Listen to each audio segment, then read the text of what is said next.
మన సిస్టమ్ వచ్చేసి ఏంటంటే సిఇఓ అని చెప్పేసి అంటాం అనమాట. సిఇఓ అంటే ఏంటంటే కన్జ్యూమర్ ఎంపవర్మెంట్ ఆపర్చునిటీ. సిఇఓ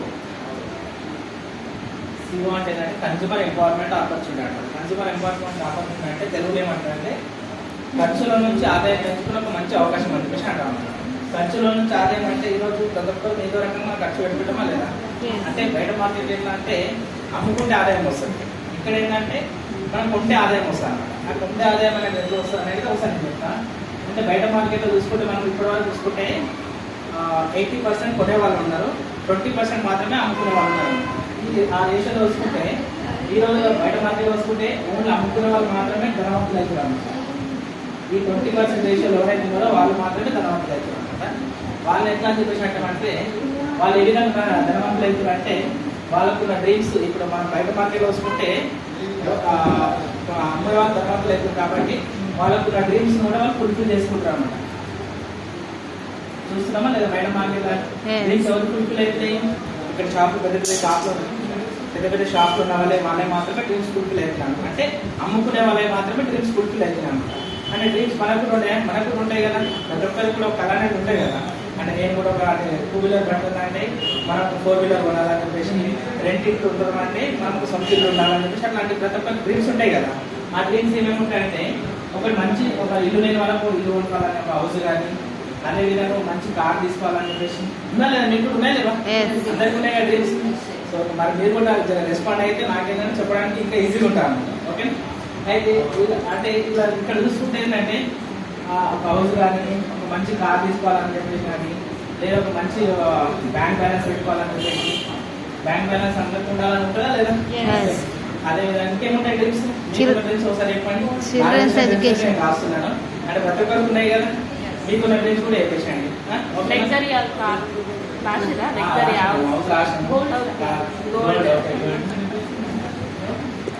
మంచిగా అంటే గోల్డ్ అంటే 5 తులాల గోల్డ్, 10 తులాల గోల్డ్ అట్లా ఉండాలని ఉంటుందా లేదా? అందరూ కూడా ఇంటర్నేషనల్ ఎడ్యుకేషన్ మనకు కూడా ఉంటాయి కదా అందరూ. Okay, children education, time freedom, okay, money freedom. ఈ విధంగా అందరికి ఉంటున్నాయి లేదా? ఫారెన్ ట్రిప్స్ మేడం ఒకలా ఎవరికి లేదా? సెక్యూరిటీ ఇన్కమ్, ఫైనాన్స్ సెక్యూరిటీ చాలా ఇంపార్టెంట్. ఇది దీని గురించి నేను మాట్లాడతాను. అంటే చెప్పాలి మీరు కూడా చెప్పాలి. మీకు ఏం ఉందో మీరు కూడా చెప్తే బాగుంటారు. ఓకే, అంటే ఇవన్నీ డ్రీమ్స్ ప్రతి ఒక్కరికి కూడా ఉంటాయి. అని ఏమైతుందంటే బయట మార్కెట్లో మేడం पूरा डिस्कशन करेंगे सोचने में. ఓకే, ఇవన్నీ డ్రీమ్స్ అనేది ప్రతి ఒక్కరికి ఉంటాయి. అంటే ఈ రోజు ఏమైతే బయట మార్కెట్ సొసైటీలో చూసుకుంటే ఈ కళలుగానే నిలిచిపోతాయి అన్నమాట. ఎందుకంటే ఓన్లీ ఈ 20% పీపుల్స్ మాత్రమే ఈ డ్రీమ్స్ అనేది నెరవేరుతాయి అన్నమాట. అవునా లేదా? అయితే మనం ఏం చూస్తున్నామంటే ఈరోజు ఈ డ్రీమ్స్ మనకెందుకు ఫుల్ఫిల్ అవుతలేవు అంటే ఇవన్నీ ఫుల్ఫిల్ కావాలంటే కొన్ని కోట్ల రూపాయలు కావాలి. అవునా లేదా? ఇద్దరు హౌస్ కొనాలన్నా కోట్లలో కావాలి, ఒక మంచి కార్ తీసుకోవాలన్నా కోట్ల, అంటే ప్రతిదానికి చూసుకుంటే ఏంటంటే కొన్ని కోట్ల రూపాయల కంటే మాత్రమే ఈ డ్రీమ్స్ అనేది ఫుల్ఫిల్ అయితే అన్నమాట. అయితే మన మార్కెట్ ఏమైతుందంటే మనం ఉన్న ఇంకా కొంచెం ఉన్నది, ఇవన్నీ చూస్తే మళ్ళీ పెద్ద ఉన్నాయి అన్నమాట. సో ఇవన్నీ నెరవేరాలంటే మన వల్ల కాదు కాబట్టి మనం ఏంటంటే ఆలోచిస్తున్నాం అన్నమాట. అయితే నేను ఏం చెప్పేది ఏంటంటే ఈ డ్రీమ్స్ ఫుల్ఫిల్ కావాలంటే ఏం కావాలి? ఫస్ట్ ఆఫ్ ఆల్ కావాల్సింది ఏంటి? పైసలు. అవునా లేదా? ఏదైనా కారు కొనాలంటే ఏం కావాలి? పైసలు ఉండాలి. ఒక హౌస్ కట్టాలన్నా కూడా పైసలు అంటే ఇంపార్టెంట్ అన్నమాట. సో ఏమైంది? పైసలు సంపాదించాలంటే మార్గాలు మనకు బయట మార్కెట్ వస్తుంటే పైసలు సంపాదించాలంటే 2 మార్గాలు ఉన్నాయి. వాటిని బట్టి జాబ్ అంటాము, ఇంకోటి వచ్చేసి బిజినెస్. ఈ 2 మార్గాలు మాత్రం బయట మార్కెట్లో ఉన్నాయి. వీళ్ళు మాత్రమే పెళ్లి డ్రీమ్స్ ఫుల్ఫిల్ చేసుకోవాలన్నమాట. అయితే మనం ఇక్కడ చూసుకుంటే 80% పీపుల్ అంటే ఎవరైతే 80% పీపుల్స్ ఉన్నారు వాళ్ళందరూ కూడా ఏంటంటే ఓన్ జాబ్ చేసే వాళ్ళే ఉన్నారు. ఈ 20% పీపుల్స్ ఎవరైతే ఉన్నారో వాళ్ళందరూ బిజినెస్ చేసేవాళ్ళు. అయితే మనం కూడా ఏమవుతున్నామంటే ఈ రేషియోలోకి వెళ్తున్నాం అన్నమాట. ఏది జాబ్ పర్పస్కి వెళ్తున్నాం కాబట్టి ఈ డ్రీమ్స్ అనేది ఫుల్ఫిల్ అవుతుంది అన్నమాట. ఎందుకు మనం బిజినెస్ చేయలేకపోతున్నాం అంటే బిజినెస్ చేయాలంటే మీకు వాళ్ళు ఫస్ట్ ఆఫ్ ఆల్ ఇన్వెస్ట్మెంట్ కావాలి. అవునా లేదా? చిన్న ఫినాన్స్ షాప్ పెట్టాలన్నా కొన్ని లక్షల ఇన్వెస్ట్మెంట్ అనేది కావాలి. ఒక షోరూమ్ ఓపెన్ చేయాలన్నా కొన్ని కోట్ల ఇన్వెస్ట్మెంట్ కావాలి. అంటే ఇవన్నీ ఉంటాయి కాబట్టి మనకి బిజినెస్ చేయాలని తెలియకపోతున్నాం అనమాట. ఒకటి ఏంటి? ఇన్వెస్ట్మెంట్ కావాలి, ఇంకోటి ఏంటి? ఎక్స్పీరియన్స్ కావాలి. అంటే అనుభవం ఉండాలి. ఒక బిజినెస్ స్టార్ట్ చేయాలంటే అనుభవం అనేది కంపల్సరీ అనమాట. అనుభవంతో పాటు ఏం కావాలి, ఇంకోటి టైం అనేది కూడా ఉండాలి. అదేవిధంగా ఇంకో నెక్స్ట్ ఏం కావాలి, బిజినెస్ పెట్టాలంటే ఎంప్లాయీస్ కావాలి. మనం ఒకరి నుండి అయిపోతుందా, మనతో పాటు పనిచేసే వాళ్ళు కూడా కావాలన్నమాట. అదొకటి కావాలి. ఇంకో నెక్స్ట్ ఏం కావాలి, బిజినెస్ చేయాలంటే ప్లేస్ అనేది ఉండాలి. ఒక ప్లేస్ ఏదైనా సెంటర్ ఏదో ఒకటి వాళ్ళు కావాలి లేదా ఏది పెట్టాలని చెప్పేసి మళ్ళీ ప్లేస్ కావాలి, ఎక్స్పీరియన్స్ కావాలి. ఇంకోటి ఇన్వెస్ట్మెంట్ పెడతాం కాబట్టి లాస్ లాభం అని కాన్ఫిడెన్స్ కావచ్చు, లాస్ అనేది కూడా కావచ్చు అన్నమాట. అవునా లేదా, ఎందుకంటే హెవీ ఇన్వెస్ట్మెంట్ పెడుతున్నాం కాబట్టి. ఇంకోటి ఈ విధంగా మనం ఇన్వెస్ట్మెంట్ అనేది ఇవన్నీ పెట్టాలని మనం భయపడుతున్నాం కాబట్టి బిజినెస్ రన్ చేయలేకపోతున్నాం. నేను చెప్పుకోయే బిజినెస్ ఏంటంటే ఎలాంటి పెట్టుబడి లేదు, ఎలాంటి ఇన్వెస్ట్మెంట్ అవసరం లేదు. రూపాయి పెట్టుబడి పెట్టకుండా మనం కూడా ఒక బిజినెస్ డెవలప్మెంట్ చేసుకోవచ్చు. దాని నుంచి ఒకసారి చెప్తాను. అంటే నేను చెప్పబోయే బిజినెస్ ఏంటంటే ఇన్వెస్ట్మెంట్ అవసరం లేదు, ఎలాంటి ఇన్వెస్ట్మెంట్ అవసరం లేదు. మీకు మళ్ళీ నెక్స్ట్ వచ్చేసి ఏంటంటే ఎలాంటి ఎక్స్పీరియన్స్ కూడా అవసరం లేదు. దాంతోపాటు ఏంటంటే ఎంప్లాయీస్ అవసరం లేదు, ప్లేస్ అవసరం లేదు. ఎలాంటి ఒక సెట్ ఓపెన్ చేయడం కానీ అలాంటి ఎలాంటి ప్లేస్ కూడా అవసరం లేదు. నెక్స్ట్ వచ్చేసి ఏంటంటే మనం ఇన్వెస్ట్మెంట్ చేస్తలేము కాబట్టి లాస్ అనేది ఉండదు, ఓన్లీ ప్రాఫిటే ఉండదు. పార్ట్ టైం చేసుకుంటే కొంచెం ప్రాఫిట్ ఉంటుంది, ఫుల్ టైం చేస్తే అంటే ఎక్కువ టైం ఇస్తే ఎక్కువ ప్రాఫిట్ ఉంటుంది, తక్కువ టైం ఇస్తే తక్కువ ప్రాఫిట్ ఉంటుంది. అంటే ఇవన్నీ ఇలాంటి ఏం చేయబట్టి మనం బిజినెస్ చేస్తా లేదా, ఎలాంటి పెట్టుబడి లేదు, అందరికీ ఓకే కదా. ఎలాంటి పెట్టుబడి లేదు, ఎలాంటి ఎక్స్పీరియన్స్ అవసరం లేదు. జస్ట్ ఒకటి ఏంటంటే ఒక పార్ట్ టైం కేటాయించి కాదు, మనకి టైం కేటాయించి కాదు బిజినెస్ చేయొచ్చు. టైం అనేది అందరికీ ఉన్నది కదా, ప్రతి ఒక్కరికి ఉంటుంది 8 hours, ప్రతి ఒక్కరికి ఉంటుంది 24 hours. ఈ 24 hours ఏంటంటే మన పర్సనల్ ఒక 8 hours తీసుకున్నా, మనం జాబ్ చేసిన దాంట్లో ఒక 8 hours తీసేసిన ఇంకా రిమైనింగ్ ఎంత ఉంటుంది 16 వస్తే ఇంకా 8 hours ఉంటుంది కదా. ఈ 8 hoursలో కూడా మీరు ఒక 4 hours మీ పర్సనల్గా మీ ఫ్యామిలీ కానీ ఇంకా దేశంగా వదిలేసుకొని ఓన్లీ ఒక 4 hours 2 to 4 hours మీరు కేటాయించామంటే నేను అంటున్నా మంచి ఒక 50,000 నుంచి నెలకు 50,000 నుంచి ఒక 2 లక్షల వరకు సంపాదించుకునే అవకాశం దీంట్లో ఉన్నది. ఓకేనా, అదైతే చెప్పాలా. అదే నాకు ఏం లేదు. బయట మార్కెట్ ఏమంటామంటే మనల్ని ఏమంటే కస్టమర్ అని చెప్పేసి అంటాం అనమాట. బయట మార్కెట్ ఏంటంటే ఒకసారి బయట మార్కెట్ ఏముందో ఒకసారి తెలుసుకున్నాము. బయట మార్కెట్ ఏంటంటే మనకి కస్టమర్ అని చెప్పేసి అంటాం అనమాట. కస్టమర్ అంటే ఏంది, ఇది ఉన్నారు మార్కెట్ ఉంది కదా, మార్కెట్ తెచ్చుకోవాలంటే ఏం చేయాలి, నేను ఎవరి కిరాణా షాప్ ఏమంటారు పక్కన షాప్కి వెళ్ళాల్సి వస్తాను, రిటైల్ షాప్కి వెళ్ళాల్సి వస్తుంది. రిటైల్ షాప్ వాళ్ళు ఏం చేస్తారు, వాళ్ళు కూడా వాళ్ళు ఎంత తయారు చేయరు, వాళ్ళకు హోల్సేల్ షాప్లో తీసుకుని వస్తారు. అవునా లేదు, ఎవరు కూడా వాళ్ళు ఎంత తయారు చేస్తారు, ఎవరు తయారు చేయరు, ఏది కావాలన్నమాట. ఈ హోల్సేల్ షాప్ వాళ్ళు ఏం చేస్తారంటే డీలర్ దగ్గర ఇస్తారు. ఈ డీలర్స్ ఏం చేస్తారంటే C&F ఏజెంట్ దగ్గర తీసుకొని వస్తారు. ఈ C&F ఏజెంట్ ఏం చేస్తారంటే కంపెనీ అవి తీసుకొని వస్తారు, ఫ్యాక్టరీ అనుకోవచ్చు. ఈ విధంగా బయట మార్కెట్లో ఉంటారన్నమాట. ఈ దాంట్లో ట్రెడిషనల్ మార్కెట్ అని చెప్పేసి అంటారు. ఈ ట్రెడిషనల్ మార్కెట్ ఏమవుతుందంటే ఒక వస్తువు తయారవ్వాలంటే ఏం కావాలి, కంపెనీ కావాలి. ఈ కంపెనీలో 40 రూపాయలు తయారైన వస్తువు మన ఏ పుస్తకాలకి ఎంత అవుతున్నది, సపోజ్ ఏం చేయాలి 100 రూపాయలు దొరుకుతుంది మన ఏ పుస్తకం. అవునా లేదు, ఎందుకు దొరుకుతుందంటే వీళ్ళందరూ మధ్యవర్తులు ఉన్నారు కదా, వీళ్ళు మధ్యవర్తులు ఏం చేస్తారంటే ఎంతో కొంత ఇన్వెస్ట్మెంట్ చేస్తారు. ఇప్పుడు C&F ఏజెంట్ ఉండడానికి కోట్లు ఇన్వెస్ట్మెంట్ చేస్తారు. ఆయన ప్రాఫిట్ తీసుకొని ఇన్న ప్రాఫిట్ తీసుకొని ఇన్న ప్రాఫిట్ తీసుకొని ఇన్నకు మన పక్కన క్యాష్ షాప్ అనేది ఆయన ఇస్తాడా, ఆయన లాభం చూసుకొని మనకి ఇస్తాను అన్నమాట. అట్లా ఈ విధానం ఉంటుంది. కాబట్టి ఏమవుతుందంటే ఈ ట్రెడిషనల్ మార్కెట్లో 100 రూపాయలు 40 రూపాయలు తయారైన వస్తుంది మన దగ్గర వచ్చేసరికి 60 రూపాయలు దొరుకుతుంది. ఈ ఇంకా మిగతా 40 రూపాయలు ఎక్కడ 60 రూపాయలు ఎక్కడ అవుతుందంటే ఈ మధ్యవర్తికి వెళ్ళిపోతుంది అన్నమాట. అదే దూరం ఉన్న 40 రూపాయలు 60 రూపాయలు వెళ్ళిపోతుంది. అంటే ఇంకోటి ఏంటంటే దీనికన్నా డేంజర్ ఇంకోటి ఏముందంటే ఏదైనా ఒక వస్తువు బయట మార్కెట్లో ఒక రిలీజ్ అవుతుందంటే మనకు తెలియాలంటే ఏం చేస్తుందంటే ఈ రోజులా టీవీలా యూట్యూబ్లా అడ్వర్టైజ్మెంట్ అనేది ఉందా లేదా, అడ్వర్టైజ్మెంట్ అనేది ఎవరు చేస్తారు, మన నార్మల్ పర్సన్ చేస్తారా, మంచి మంచి సెలబ్రిటీస్ మంచి మంచి స్టార్లు వాళ్ళు మాత్రం చేయగలుగుతారు. సో వీళ్ళందరూ మన మీద మాట్లాడుతున్నామంటే వీళ్ళందరూ పోయి అమౌంట్ కూడా ఎవరి దగ్గరికి వెళ్తుందంటే కస్టమర్ అంటే మీ దగ్గరికి వెళ్ళి నా దగ్గరికి వెళ్ళి ప్రతి ఒక్కరి దగ్గరికి వెళ్ళిపోతుంది. కాబట్టి మనం ఏం చేస్తున్నామంటే కష్టాలను తెచ్చుకోవాలని చెప్పేసి అన్నట్లు మన బతుకులు ఈరోజు ఇప్పటిదాకా నడుస్తాయి అన్నమాట. సో నేను చెప్పే మార్కెట్ ఏంటంటే వీళ్ళందరూ ఎవరు ఉండరు, ఎవరు టీవీలో అడ్వర్టైజ్మెంట్ చేసిన వాళ్ళు ఉండరు, ప్లస్ మధ్యవర్తులు ఎవరు ఉండరు అన్నమాట. అలాంటి మార్కెట్ నేను చెప్పబోతున్నాను అన్నమాట. అదేంటంటే దాన్ని అందరూ డైరెక్ట్ సెల్లింగ్ ఇండస్ట్రీ అని చెప్పేసి అంటారు, డైరెక్ట్ సెల్లింగ్ మార్కెటింగ్ అని చెప్పేసి అంటారు. డైరెక్ట్ సెల్లింగ్ మార్కెటింగ్ ఏంటంటే నేను చెప్పే మార్కెటింగ్ ఏంటంటే 2004లో స్టార్ట్ అయింది. 2004లో స్టార్ట్ అయింది.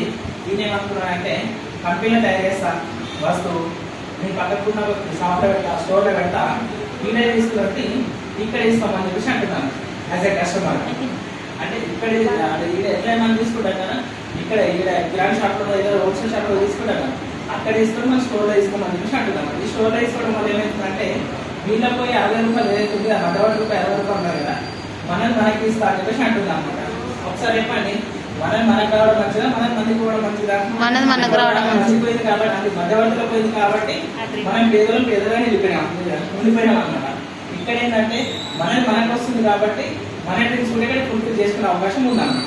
సో ఇక్కడ తీసుకోవాలంటే ఏం చేయాలంటే, ఇక్కడ తీసుకోవడానికి అందరికి ఛాన్స్ ఉన్నది, ఓన్లీ రిజిస్టర్ కస్టమర్లకు మాత్రం ఛాన్స్ ఉంటుంది. ఎవరైతే రిజిస్టర్ కస్టమర్ ఉంటారో కదా వాళ్ళకి మాత్రమే ఛాన్స్ ఉంటుంది స్టోర్లో తీసుకోవాలంటే. బయట మార్కెట్ మనం చూసుకుంటే ఎట్లా అంటే, ఒక ఏది రేషన్ షాప్ పోయినా అనుకో, రేషన్ షాప్ కూడా అందరికి ఇస్తారా? ఓన్లీ రేషన్ కార్డు ఉన్న వాళ్ళకి ఇస్తారా? కార్డు ఉన్న వాళ్ళకి ఇస్తారు కదా. సేమ్ ఇక్కడ కూడా ఏంటంటే, మన దగ్గర ఏదైతే రిజిస్టర్ కస్టమర్ ఉన్నారో వాళ్ళకి మాత్రమే స్టోర్లు ఇస్తారు అన్నమాట. ఈ రిజిస్ట్రేషన్ చేసుకోవాలంటే ఏంటంటే, ఒక ఏదైనా గవర్నమెంట్ ఇచ్చిన ప్రూఫ్, వాటర్ ప్రూఫ్ కానీ ఏదైనా ఒక ఆధార్ కార్డు కానీ, రెండోది వచ్చేసి ఓటర్ ఐడి కార్డు కానీ, నెక్స్ట్ వచ్చేసి డ్రైవింగ్ లైసెన్స్ కానీ, పాస్పోర్ట్ కానీ, ఈ 4 ఏదో ఒక ఐడి ప్రూఫ్ ఉన్నా కూడా ఇక్కడ రిజిస్ట్రేషన్ అనేది చేసుకోవచ్చు అన్నమాట. రిజిస్ట్రేషన్ చేసుకున్నామంటే మనకంటే ఒక కోడ్ వచ్చేస్తుంది, ఒక నంబర్ జనరేట్ అవుతుంది. ఆ నంబర్తో ఇక్కడ తీసుకోవచ్చు అన్నమాట. ఏది ఇంకా స్టోర్లో దీని అంటే వెస్టేజ్ స్టోర్ అనిపించి అంటారు, ఆ స్టోర్లో తీసుకోవచ్చు అన్నమాట. ఓకే, దీనికి ఏంటంటే ఈ రిజిస్ట్రేషన్ చేసుకోవడానికి కూడా ఎలాంటి అమౌంట్ కట్టిన అవసరం లేదు, టోటల్గా ఫ్రీ ఆఫ్ కాస్ట్ అన్నమాట. ఎలాంటి పైసలు కట్టిన అవసరం లేదు, జస్ట్ ఈ ప్రూఫ్స్ ఉంటే చాలు. మన మీద రిజిస్ట్రేషన్ కావచ్చు, రిజిస్ట్రేషన్ ఉంటే ఈ స్టోర్లో తీసుకోవచ్చు అన్నమాట. ఓకే సార్, మరి ఈ స్టోర్లో తీసుకోవడం వల్ల నాకేంటి ప్రాబ్లం? ఓకే, బాగానే ఉంది, ఫ్రీ అంటారు కాబట్టి రిజిస్ట్రేషన్ అయితే వేసుకుంటాము. మరి రిజిస్ట్రేషన్ చేసుకోవడం వల్ల మాకేంది లాభం? మనకేంది లాభం అంటే, ఎవరైతే ఈ అడ్వర్టైజ్మెంట్ చేసిన వాళ్ళు మధ్యవర్తులు ఎవరైతే ఉన్నారు కదా, వీళ్ళకి 60 రూపాయలు ఏవైతున్నాయి కదా, మనకే తిరిగి ఇచ్చేస్తున్నాం మరి కంపెనీ. బాగుందా లేదా? మనకు మంచిగా వస్తుందా అంటే రిజిస్ట్రేషన్ చేసుకోవచ్చా లేదా? సో ఓకే, మరి ఎట్లా ఇస్తుంది మరి అవి ఏ విధంగా ఇస్తున్నారు అంటే, బయట మార్కెట్ అన్నా ఎంతమంది ట్రెడిషనల్ మార్కెట్ అన్నా కదా, ట్రెడిషనల్ మార్కెట్ ఎంత ఇస్తలేదు, మధ్యవర్తులు కాబట్టి ఇస్తలేదు. మనది వచ్చేసి వెస్టేజ్ మార్కెటింగ్. నేను వెస్టేజ్ స్టోర్ అని చెప్పి అంటారు, వెస్టేజ్ షాప్ అనుకోండి, ఏదైనా అనుకోండి, స్టోర్ అని అంటే షాప్ అనుకోండి. అయితే మనకి ఏ విధంగా ఇస్తారు మరి ఇక్కడ? బయట మార్కెట్ ఇచ్చేది మనకి ఏం చేస్తారు అంటే, బయట మార్కెట్ ఏదైనా వస్తువు ఉన్నారని ఎట్లా తీసుకుంటాము? ఎంఆర్పీ రేట్లో ఉన్నామా లేదా, ఏ ప్రైజ్ అయినా తీసుకుంటాం. సబ్బు అనుకోవాలంటే మనకి గ్రాండ్ షాప్లో పోతే ఏం చేస్తాడు, వాడు ఎక్కువగా ఎంతసారి చెప్పినట్టు దాన్ని రేటు చూసి 10 రూపాయలు 12 రూపాయలు ఎంఆర్పీ రేట్ చూసి ఇస్తారా లేదా? కానీ బయట మార్కెట్ ఏం చేస్తున్నామంటే, మనం ఎంఆర్పీ రేట్ కొంటాం, అవునా లేదా? అంటే మీరు రిజిస్ట్రేషన్ చేసుకోవడం వల్ల ప్రాఫిట్ ఏదో నేను ఎక్స్ప్లెయిన్ చేస్తాను అనమాట. బయట మార్కెట్ ఏం చేస్తాము, మనం ఎంఆర్పీ రేట్ కొంటాం, డిస్కౌంట్ ఏమైనా ఇస్తారా? ఎలాంటి డిస్కౌంట్ ఉండదు అంటే బయట మార్కెట్. అదే మన వెస్టేజ్ స్టోర్లో అయితే 10 to 30% డిస్కౌంట్ ఇస్తారండి. 10 to 30% డిస్కౌంట్ అంటే ఎంఆర్పీ పైన. ఎంఆర్పీ నుంచి మీకు ఒక 1000 రూపాయలు ఉందనుకోండి, దాన్ని 1000 రూపాయలు సామాన్ మీరు కొనుక్కుంటే దాంట్లో 10 to 20% అంటే అది మీకు 700కే దొరుకుతుంది. 700 కంటే ఇంచుమించి ఎంత, 300 సేవ్ అయినందున లేదా? అంటే ఎంఆర్పీ పైన డిస్కౌంట్ వచ్చేస్తాను. డీపీ ప్రైస్ అని చెప్పేసి అంటాం అన్నమాట. ఇది డిస్ట్రిబ్యూటర్ ప్రైస్కి దొరుకుతారు. ఈ విధంగా ఫస్ట్ ప్రాఫిట్ వచ్చేసి మనం రిజిస్ట్రేషన్ చేసుకోవడం వల్ల ఎంఆర్పీ పైన 10 to 30% డిస్కౌంట్ తీసుకోవచ్చు. రెండోది వచ్చేసి ఏంటంటే, మనకి ఇక్కడ ఆఫర్స్ ఉంటాయి. ఆఫర్స్ బయట మార్కెట్ ఆఫర్స్ ఉంటాయా? ఆఫర్స్ అంటే ఏముంటాయి? ఆఫర్స్ ఏముంటాయి? ఏదైనా పండుగ కానీ ఏదైనా పెద్ద పెద్ద ఈవెంట్స్ ఉంటే మాత్రమే ఆఫర్స్ ఉంటాయి. అది కూడా అది పెద్ద పెద్ద వస్తువులు ఉంటాయి, టీవీలు కానీ ఫ్రిడ్జ్లు కానీ అలాంటివి ఉంటే మాత్రమే ఆఫర్స్ ఉంటాయి అనమాట. అంటే చిన్న చిన్న ఇప్పుడు సబ్బు ఉన్నామనుకో, సబ్బు మీద మనం ఆఫర్ ఇస్తారా? ఎలాంటి ఆఫర్స్ అనేది చేయాలన్నమాట. బయట మార్కెట్ ఎలాంటి ఆఫర్స్ దొరికాయి, ఎందుకంటే వాళ్ళు కూడా పైన ఉంది కాబట్టి వాళ్ళకంటే ఒక సిస్టమ్ ఉంది కాబట్టి ఆ సిస్టమ్ అంటే వాళ్ళతో మూవ్ అవర్స్ కాబట్టి వాళ్ళు ఎక్కువ ఎవరంటే వాళ్ళు ఇష్టపడతారు ఆఫర్స్ అనేది తెలియదు. అదే మన దగ్గర వచ్చేసి మన స్టోర్లో వచ్చేసి అంటే ఈ షాప్లో వచ్చి అంటే ఏంటంటే మనకి 10% ఫ్రీ ప్రొడక్ట్స్ ఇచ్చేస్తాం. 10% ఫ్రీ ప్రొడక్ట్స్. 10% ఫ్రీ ప్రొడక్ట్స్ అంటే ఇప్పుడు సపోజ్ ఎగ్జాంపుల్ చెప్తారు కదా, 1000 రూపాయల సామాన్ ఉన్నారు అనుకోండి, ఆల్రెడీ అది 1000 రూపాయల సామాన్ 700 దొరుకుతుంది, అంటే 300 సేవ్ అవుతుంది. నెక్స్ట్ వచ్చేసి మీరు 1000 రూపాయల సామాన్ ఉంటే 100 రూపాయల సామాన్ ఫ్రీ ఇచ్చేస్తుంది స్పాట్లో. అది 365 days, ఈ రోజు ఆ రోజు ఈ పండుగ ఆ పండుగ అనేది లేదు, ఎప్పుడైనా మీరు తీసుకోండి. 10% ఫ్రీ ప్రొడక్ట్స్ ఇచ్చేస్తారు. అంటే 1000 రూపాయల సామాన్ ఉంటే 100 రూపాయల సామాన్ ఫ్రీ ఇస్తారు, 2000 సామాన్ ఉంటే 200 సామాను, 3000 సామాన్ ఉంటే 3000 సామాన్, ఆ విధంగా ఫ్రీ ప్రొడక్ట్స్ ఇచ్చేస్తారు. మూడో ప్రాఫిట్ చూసుకుంటే మన దగ్గర ఏంటంటే క్యాష్ బ్యాక్ ఉంటుందండి. క్యాష్ బ్యాక్ అంటే ఏంటంటే కొంటే పైసలు రావడం. క్యాష్ బ్యాక్ అంటే అంతే కదా, బయట మార్కెట్ ఇప్పుడు మామూలుగా మనం గూగుల్ పే, ఫోన్ పే చూస్తుంటాం, దాంట్లో కూడా క్యాష్ బ్యాక్ అని వస్తుంది. ఇంతకుముందు క్యాష్ బ్యాక్ ఇస్తారు, పైసలు ఇస్తారు. ఇప్పుడు ఏం చేస్తారు, క్యాష్ కార్డ్స్ ఇస్తారు అన్నమాట. ఇది కొన్నాంటే అది కొన్నా అని చెప్పేస్తారు. అని బయట మార్కెట్ అంటే కొంటే పైసలు ఇస్తారు. బయట మార్కెట్లో ఎవరు ఇస్తారు. కిరాణా షాప్ పోయినా మాకు ఒక సబ్బు 1000 రూపాయలు సామాన్ ఉంటే 10 రూపాయలు తీసుకొని ఇస్తున్నా ఇయ్యాడు. ఏదైనా ప్రొడక్ట్ తీసుకొచ్చు కానీ ఆ పైసలు మాత్రం ఇయ్యారు. అంటే బయట మార్కెట్ ఎలాంటి క్యాష్ బ్యాక్ ఉంటుంది. మన దగ్గర వచ్చేసి ఏంటంటే 5 to 16% క్యాష్ బ్యాక్ ఉంటుందండి. 5 to 16% క్యాష్ బ్యాక్ అంటే కొంటే అమౌంట్ రావడం. ఇక్కడ వరకు ఏమొచ్చింది, మీకు అమ్ముకుంటే పైసలు వచ్చింది, అవునా లేదా? మన దగ్గర ఏమొస్తుంది, కొంటే అమౌంట్ వస్తుంది. కొంటే అమౌంట్ అంటే ఇప్పుడు ఇంచుమించు 1000 రూపాయలు, ఎగ్జాంపుల్ 1000 రూపాయలు సామాన్ ఉన్నారు అనుకోండి, ఇంచుమించు మీకు ఒక 50 రూపాయల క్యాష్ బ్యాక్ అనేది వస్తుంది. అంటే 50 రూపాయలు మీ అకౌంట్లోకి వచ్చేస్తాం అనమాట. 50 రూపాయలు అంటే ప్రతి నెల 10వ తారీఖు మీ అకౌంట్లో డైరెక్ట్ ట్రాన్స్ఫర్ అయిపోతుంది. అంటే రిజిస్ట్రేషన్ చేసుకో మనం ఎందుకు ఉంచాలి, దీని ఉంచాలన్నమాట. మీరు ఏదో నార్మల్ కస్టమర్ వస్తే మీకు ఎవరికి ఇస్తారు, ఏమి ఇయ్యరు కదా. మీ అకౌంట్ నెంబర్ కావాలంటే కంపల్సరీ రిజిస్ట్రేషన్ అనేది కావాలన్నమాట. ఈ అమౌంట్ అనేది మీకు అకౌంట్లోకి వచ్చేస్తుంది. ఈ విధంగా క్యాష్ బ్యాక్ ఉంటుంది. 4వది వచ్చేసి ఏంటంటే సిఎన్సి అని చెప్పేసి అంటాం అన్నమాట. సిఎన్సి అంటే ఏంటంటే కన్సిస్టెన్సీ, అంటే రెగ్యులర్ కస్టమర్ అయితే మనకి ఏం లాభం. ఇప్పుడు ఏదైతే ఉంటున్నాం సార్, తాత ముత్తాత నుంచి ఉంటున్నాం ఇక్కడ, అదే షాప్లో ఈడ కొనండి. ఈడ కొంటే ఏంటంటే మనకి ఇంకో నెక్స్ట్ ప్రాఫిట్ దాన్ని సిఎన్సి అని చెప్పేసి అంటామంటే అదేంటి అంటే మనకు 4 నెలలు అంటే సిఎన్సి ఏంటంటే ఈ స్టోర్లో వచ్చేసి వెస్ట్ స్టోర్లో వచ్చేసి 4 months కొంటే 4 నెలలు రెగ్యులర్గా ఉన్నాం అనుకోండి. 4 నెలలు రెగ్యులర్ కొంటే 5th month మనకు ఫ్రీ ప్రోడక్ట్స్ ఇచ్చేస్తాను. అంటే 4 నెలలు మన కస్టమర్ దీంట్లో కొంటే 5వ నెల ఫ్రీ ప్రోడక్ట్స్ ఇచ్చేస్తానండి. 5వ నెల 4 నెలలు కొంటే 5వ నెల ఫ్రీ ప్రోడక్ట్స్. దాన్ని సిఎస్సి అని చెప్పేసి అంటారు. ఏ విధంగా ఇస్తారు ఈ సిఎస్సి అని చెప్పేసి అంటే, సపోజ్గా మీరు ఒక మన సిస్టమ్ ప్రకారం ఏంటంటే 160 అని చెప్పేసి అంటాం మనం. 160 అంటే దీని అమౌంట్లో కల్పిస్తే ఏంటంటే ఒక 5500 సామాను, ఒక 5500 సామాను ప్రతి నెల ఒక 4 నెలలు ఉన్నారనుకోండి. 4 months ఉంటే 5th month వచ్చేసి 3750 రూపాయల సామాన్ ఫ్రీ ఇచ్చేస్తాం. ఇన్ని ప్రాఫిట్ వస్తుంది, బాగుందా లేదా?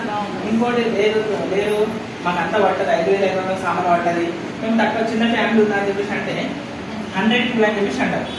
100 అంటే ఏంటంటే మన అమౌంట్ రూపాయలకు వచ్చేసరికి ఏంటంటే ఒక 3500 రూపాయలు. 3500 రూపాయల సామాన్ 4 నెలలు కొంటే 5 నెలలు వచ్చేసి 2517 రూపాయల సామాన్ ఫ్రీ ఇచ్చేస్తారు. అవునా, బాగుందా లేదా?